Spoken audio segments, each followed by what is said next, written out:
आत्ताच रिसेंटली एक बातमी आली की क्वांट म्युच्युअल फंडच्या काही ऑफिसेसवर सेबीनी धाडी टाकल्या आणि त्याचं कारण हे होतं की तिथे फ्रंट रनिंग केल्याची शंका आहे।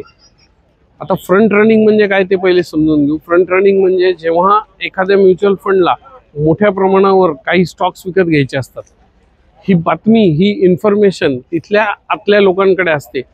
अशा वेळेस हे लोक स्वतः ते स्टॉक्स घेऊन ठेवतात, कारण नंतर जेव्हा बल्क बाईंग म्युच्युअल फंड करतो तेव्हा त्या स्टॉक्सची किंमत वर गेली की या लोकांना फायदा होतो। याला म्हणतात फ्रंट रनिंग आणि हे इल्लीगल आहे। आता पहिले म्हणजे ज्या लोकांनी क्वांटमध्ये इन्व्हेस्टमेंट केली आहे त्यांना घाबरण्याचं काही कारण नाही। त्याचं मूळ रिझन हे आहे की सेबी जागरूक आहे आणि mutual funds are the most regulated asset class.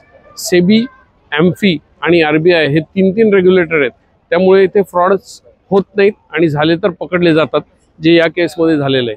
So short टर्ममध्ये लोक घाबरून इमोशनली क्वांटमधनं बाहेर पडायचा प्रयत्न करतील किंवा सेलिंग प्रेशर येईल, पण लॉंग टर्ममध्ये सेबी विल एन्श्युअर की इन्व्हेस्टर्सचं नुकसान होणार नाही। त्यामुळे घाबरून जायचं काही कारण नाही आहे। आपला भरोसा रेग्युलेटरवर ठेवा, regulator will do what ever is required. आणि तसंही हा इव्हेंट आपल्या कंट्रोलच्या बाहेर आहे, त्यामुळे माझ्या 19 वर्षाच्या इन्व्हेस्टिंगच्या अनुभवावरनं मी हे सांगू शकतो की इन्व्हेस्टर्सचे पैसे कधीही बुडत नाही। जे काही होईल ते प्रॉपर होईल आणि सेबी त्याच्यावर ॲक्शन्स घेईल। सो तुम्ही जर क्वांटच्या म्युच्युअल फंडमध्ये इन्व्हेस्ट केला असेल तर मला कॉमेंट्समध्ये सांगा की yes I am a investor with quant, आणि तुमच्या कॉन्फिडन्स लेवल काय आहे या इव्हेंटच्या बॅकग्राऊंडमध्ये ते पण मला सांगा। I am enjoying my time in Venice. You check out whether you are invested in quant fund and what is your confidence level as of today. मी तर माझे क्वांटचे फंड विकणार नाही आहे, तुम्ही काय कराल ते मला कॉमेंटमध्ये सांगा।